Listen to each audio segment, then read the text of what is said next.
Assalamualaikum warahmatullahi wabarakatuh. Salam sejahtera, salam damai semuanya. Selamat datang kembali di The One and Only Eikyo Media. Sebelumnya biar kalian gak ketinggalan seputar kita-kita, kalian bisa banget melipir ke akun Instagramnya Om Hige di @tresnayusa. Terus ada akun Instagramnya Eikyo Media di @eikyomedia, dan akun Instagramnya Om Herdi di @herdianiadi. Oke, mengomentari Kamen Rider Revised episode ke-39. Dimulai dari ya. Bagaimana ya, episode ini cukup campur aduk gitu ya. Terlihat improvisasi yang dilakukan oleh staff dari Revised kembali mengejar kesan yang lebih mengedepankan feel yang dalam daripada karakternya. Kerasa kali ya, dengan mencoba untuk kembali merebut romansa dalam dan pastinya merebut fans Revised kembali yang awal-awalnya suka episode ini gitu. Mampukah kira-kira mereka melakukan ini? Episode 39 ini sedikit menjawab, dan ini bagus secara dramatikal. Eksekusinya memang tidak spesial, tapi episode ini nampaknya bisa menambal kegabutan dan kengawuran episode Revised kemarin yang udah sangat jatuh. Writer utama kita Nobuhiro Mori nampaknya memang harus bertandem dengan director Kazuya Kami Horiuchi.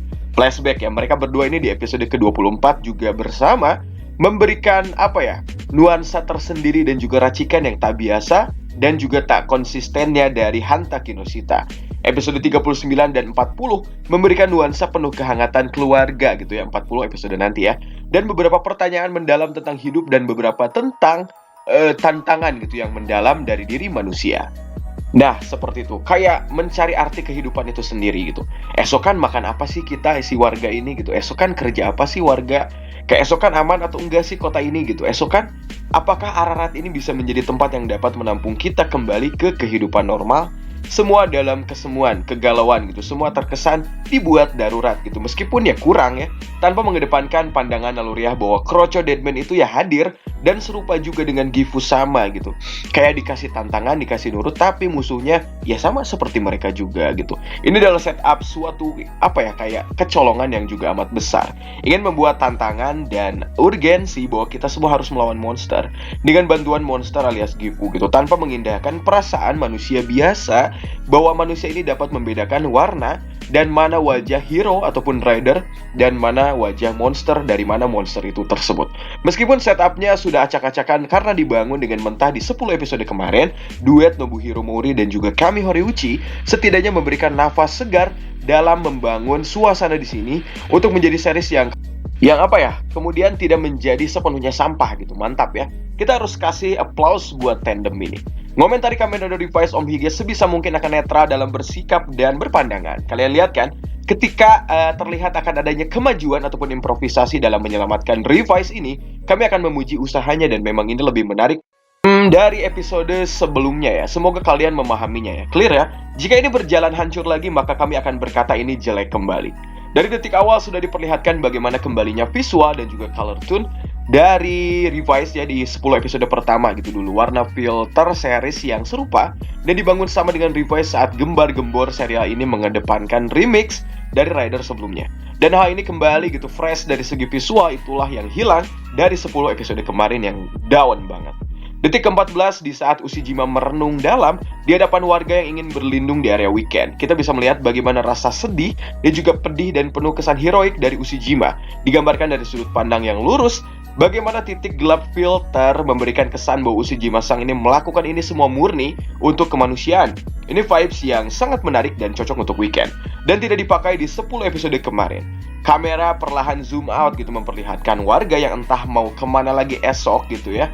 Dan mereka ini percaya gitu bahwa Kamen Rider adalah manusia biasa yang kuat. Kamen Rider diberikan mandat khusus untuk membantu sesama manusia dalam melawan monster. Kalian lihat? Dan kalian mungkin merasakan hal itu juga. Gesture Weekend di sini sangat memperlihatkan bagaimana usaha manusia biasa yang datang untuk melawan kaijin ataupun monster ataupun iblis di sini, yang memang bukan merupakan entitas alami manusia. Di sini Nobuhiro dan juga Kami Horiuchi ini mempertegas kesan bahwa manusia di detik awal menuju ke akhir akan diperlihatkan hal yang sangat vital monster secara personality. Tidak akan murni membantu manusia. Iblis tidak akan murni sebegitunya membantu manusia. Mereka berbuat pun kayak berbuat baik pasti ada maksudnya. Demi kelancaran kejahatan mereka. Ini sangat keren ya dari segi sudut pandang gitu. Sebuah kesan dan gestur dan proses visual yang kreatif untuk menggiring opini penonton bahwa Revice dan Kamen Rider selain Daiji adalah pahlawan yang akan melindungi mereka sepenuh hati. Rizky sudah sangat berusaha gitu, meski Rizky masih minor. Rizky masih ketutup, masih tenggelam dengan karakter lainnya yang sudah di-charge di episode kali ini. Igarashi Rizky masih terlihat sangat kelelep dari segi karakter development di sini. Sangat disayangkan. Kita hargai ya, kayak cameo Revice ini terhitung sudah lebih dari 50 orang, di sini mungkin 80-an. Nyampe ke 100 sih kayaknya belum, tapi nggak tahu ya. Semua yang kesorot terlihat beragam gitu dari segi masyarakat yang di castingnya.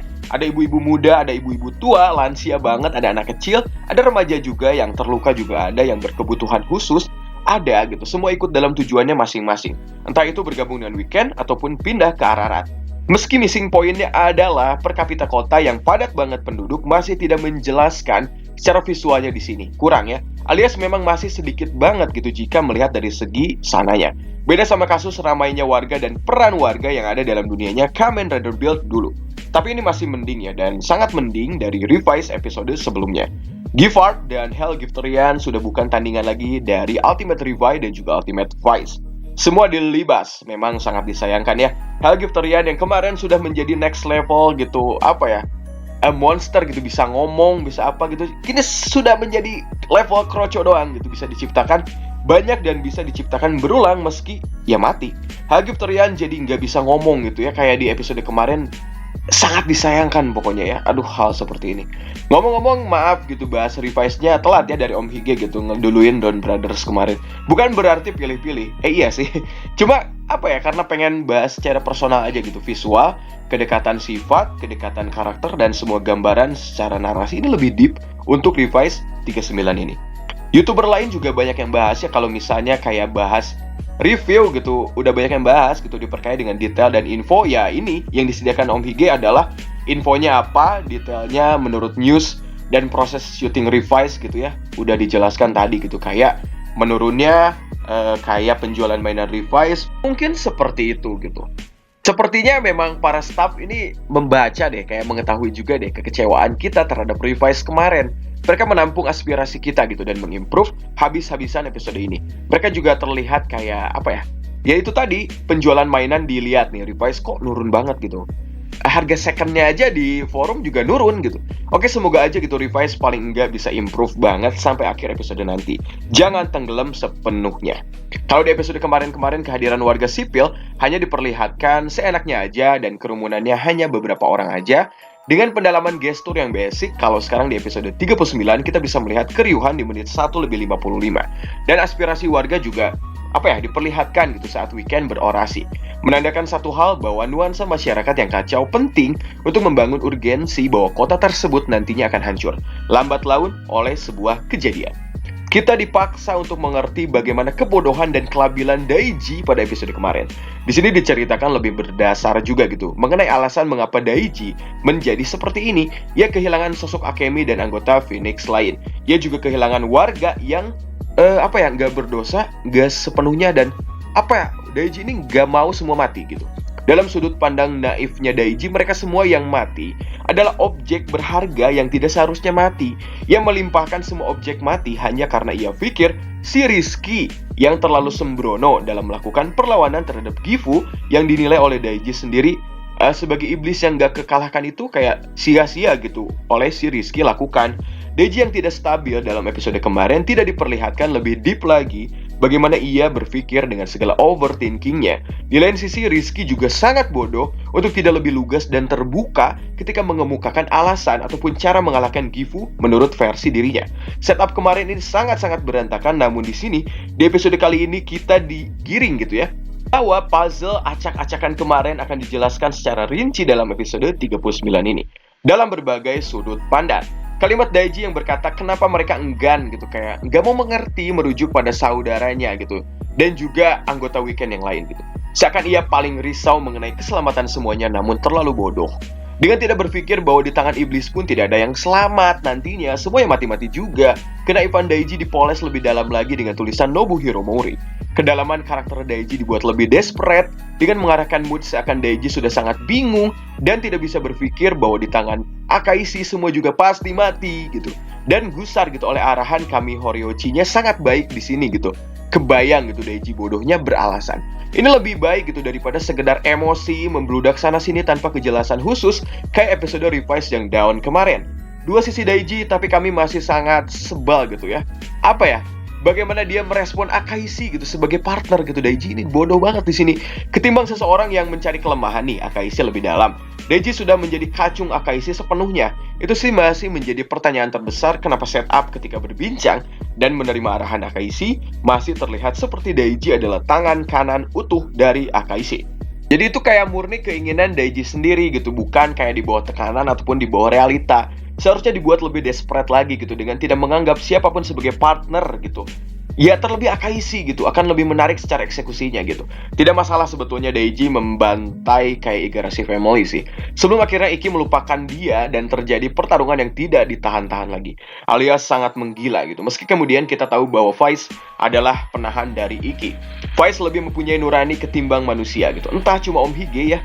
Kayak apa ya? Atau emang ini kalian anggap kayak bagus juga gitu. Tapi seakan aneh aja. Ketika Genta berkata pada Iki dan Vice bahwa ia tahu aksi mereka sebagai Ultimate Revise dan itu diunggah sangat cepat oleh pengguna internet gitu. Kayak man, apa ya? Dengan kejadian yang katanya sangat darurat di wilayah tersebut nih.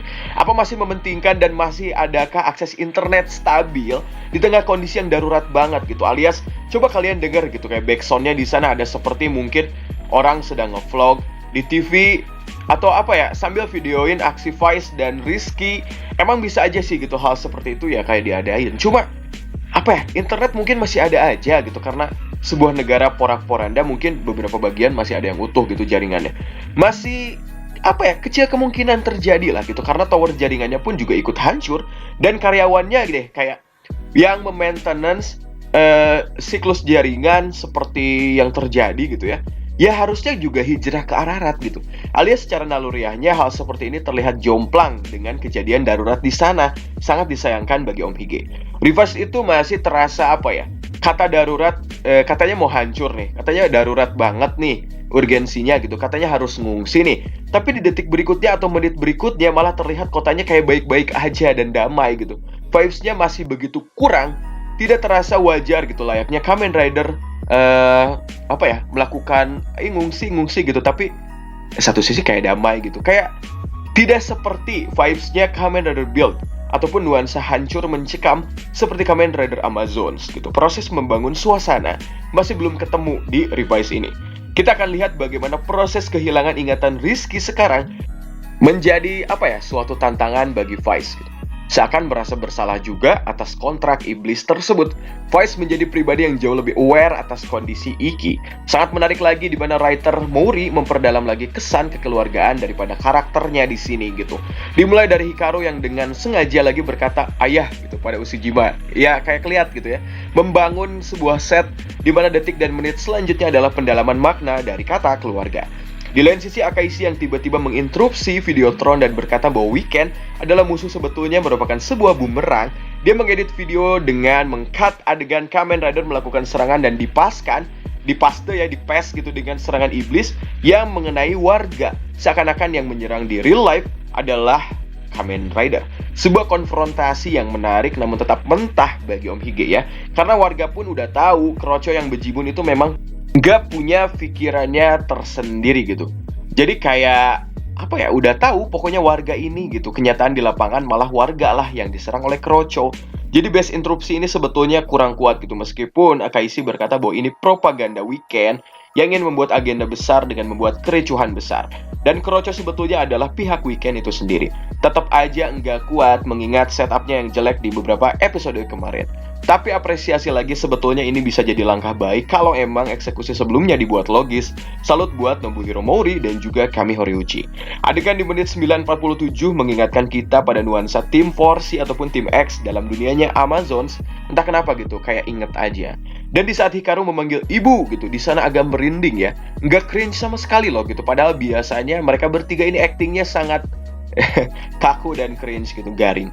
Di sisi lain kayak apa ya? Kayak berasa gitu bagaimana ikatan kepura-puraan mereka dalam misi bisa berakibat kedekatan yang dinilai valid dan dirasa nyata oleh mereka sendiri sebagai keluarga. Kita simpen aja dulu gitu Hikaru yang udah kayak over sebagai over demons. Wajar juga gitu tiba-tiba jadi rider yang nggak bisa. Dan lawannya pun lumayan sulit, Hell Giftorian. Menit dimana di dalam series ini kayak apa ya? Menit ini dimana ibunya si Okasan ini perintahkan juga bahwa Hikaru lari gitu, kayak gitu, kerasa gitu ya. Kayak apa ya, tiba-tiba ini kerasa banget gitu. Menit terbaik sih menurut OVG ya. Menit dimana Okasang ini memerintahkan, ini kayak terbaik sih di series ini ya. Tidak ada backsound yang membuat ini semakin merinding gitu ya, kerasa gitu feel-nya gitu. Si Okasang kalah dengan gagah gitu, duduk gitu, gesturnya tetap bagus. Tidak tepar seperti anggota lain kelihatan ya, kayak anggota lain ini udah ya tepar gitu, tidur gitu, memperlihatkan kegagahan gitu dari seorang ibu ini. Di lain sisi ingin menghandle monster tersebut agar cukup mengulur waktu demi larinya Hikaru. Damn man, ini sedih sih. Cuma tetap aja gitu, kenapa acting si Rizky malah garing gitu. Si Rizky merespon si Okasang nya Hikaru ini malah garing gitu, kayak terkesan gak natural seperti Sakura. Daiji yang naif terlihat marah juga ya, kita lihat gitu kayak kepergian anggota Weekend aja yang mati, ya udah gitu, itu ketidaksanggupan gitu. Dia juga marah gitu ya. Dia masih merasa bahwa memang super powernya adalah gift dan kroconya yang bukan tandingan siapapun katanya. Super duper ngambang juga cara bersikap Daiji, memang gitu, tapi dia naluriahnya memang seperti itu. Saat Hikaru marah kepada Ushijima karena kenapa dia malah memerintahkan misi untuk kabur daripada membantu dulu Okasangnya, Ushijima malah memberikan penjelasan yang menandakan kayak bahwa keberadaan perasaan ini manusiawi memang, meskipun berada dalam misi gitu. Ia berkata bahwa keluarga hanyalah misi, tapi dalam hatinya manusia ya hanya manusia gitu. Semua naif gitu. Jadi kayak Ushijima pun sedih.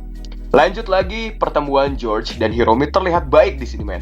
Nuansanya pas buat mereka berdua. Dan George di episode ini entah kenapa aktingnya tidak sekaku di episode kemarin. Kalian lihat ya, kenapa ya? Malah akting Iki gitu yang 10 episode awal terlihat luas dan bagus, makin sini makin kaku gitu. Apakah ada hubungannya dengan director? Di menit 14:49 suka banget gitu pokoknya dengan nuansa yang begini. Hening gitu, hanya suara sekitar. Di sana Joji juga kayak membungkuk untuk Hiromi. Pasti momen yang seperti ini yang seakan hilang dalam revise episode belakangan ini. Dan lanjut lagi, acting Aguilera di menit 15:42 juga bagus dan mantap gitu. Ketegasannya pas gitu, mantap. Ekspresi mukanya tidak kaku. Saat kedatangan Daiji di menit 16:12 harusnya ada yang ngevlog juga dong di sana yang upload gitu ya.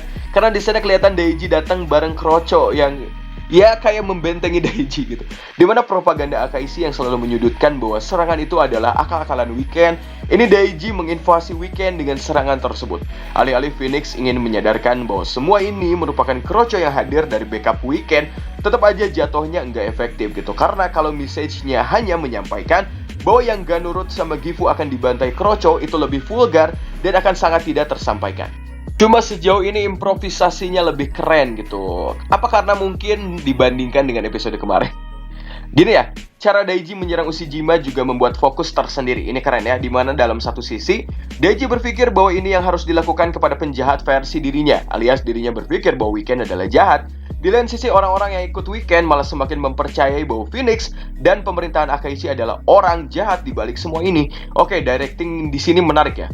Kami Horeuchi membuat semua ini menarik. Kita disuruh membawa dua sudut pandang sebagai penonton. Good job. Daiji ngomong apaan sih gitu, kayak ngomong apaan sih nih orang gitu ya, ungkap si Vice gitu. Karena ya bodoh gitu mungkin diksinya gitu. Dia berkata dengan ikut gift semua akan selamat. Toh yang dilawan juga Giftorian, Gift Demos. Ini apa ya, semua ada gift-giftnya juga gitu. Meski memang orang awam yang nggak tahu ya, tapi mungkin penjelasannya tersebut pasti udah disebut sama orang-orang di Weekend lah. Pasti setidaknya begitu gitu, ada arahan. Mereka mempunyai kayak Kamen Rider dan orang awam yang juga dikasih tahu gitu klasifikasi mana Rider, mana Iblis. Jadi alam bawah sadar mereka pasti tahu bahwa Kamen Rider adalah penyelamat. Ini mah cuma setup penguat aja sih di episode mendatang. di mana akan terjadi pertarungan antara Daiji dan Rizky.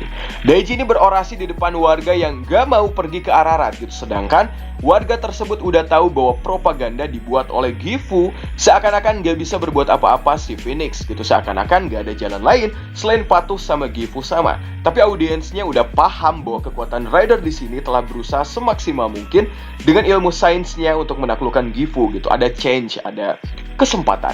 Perlawanan dari sisi humanis yang akan menang bagi orang yang berpikir jernih. Ya jelas Daiji di sini kalah di depan halayak Weekend, malah dilempar botol kaleng minuman gitu. Cuma apa ya, pendalaman karakter yang sangat bagus dan penggunaan diksi di episode ini juga bagus. Mencoba improvisasi di sebuah series yang berada dalam jurang keampasan. Good job buat writer Mori dan juga director Horiuchi. Cara ambil kameranya pun, wih, di sini keren ya. Beda sama episode sebelumnya yang cuma zoom in, zoom out gitu. Fokus hanya di situ-situ aja gitu. Kocak banget gitu ya. Pas Daiji ini berteriak, "Kenapa?" gitu. "Kenapa?" gitu. Itu udah dari segi stressful yang sangat terasa banget. Kerasa ya gitu, orang naif dan labil di-trigger oleh keadaan yang tidak satu visi dengan dia. Pasti sifatnya ya jadi kayak gini gitu. Kesempatan ini tersebut juga kayak apa ya? Dia marah pastilah gitu. Dan berteriak kenapa? Logis sih ini gitu. Lanjut lagi di screen time bertarungnya juga cukup bagus ya. Pokoknya improvisasinya keren gitu.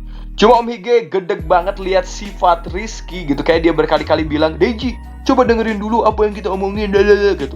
Dia juga nggak berperan penting loh dalam menjelaskan secara detail kepada Daiji terkait misi ataupun kayak apa ya, Form Rider ini bisa loh ada change untuk melawan Gifu gitu. Enggak gitu. Rizky ini nggak ngasih tahu clue dan ngasih tahu misi gitu, cuma seadanya aja gitu. Di permukaan doang gitu, nggak lugas, dan yang terpenting Rizky nggak ngasih tahu peluang besar untuk ngelawan Gifu gitu. Kayak Rizky ngapain sih gitu. Semua cuma setengah-setengah gitu yang dilakukan oleh Rizky. Aneh banget gitu development karakter Rizky. Masih aja begini-begini. Semoga deh di episode-episode mendatang gitu bisa jadi problem solving. Di revise buat Iki bertemu gitu. Kayak ketemunya di sini gitu yang jadi revise mending dari segi Iki maksudnya gitu. Masih kelelep ya sekarang MC Rider ini.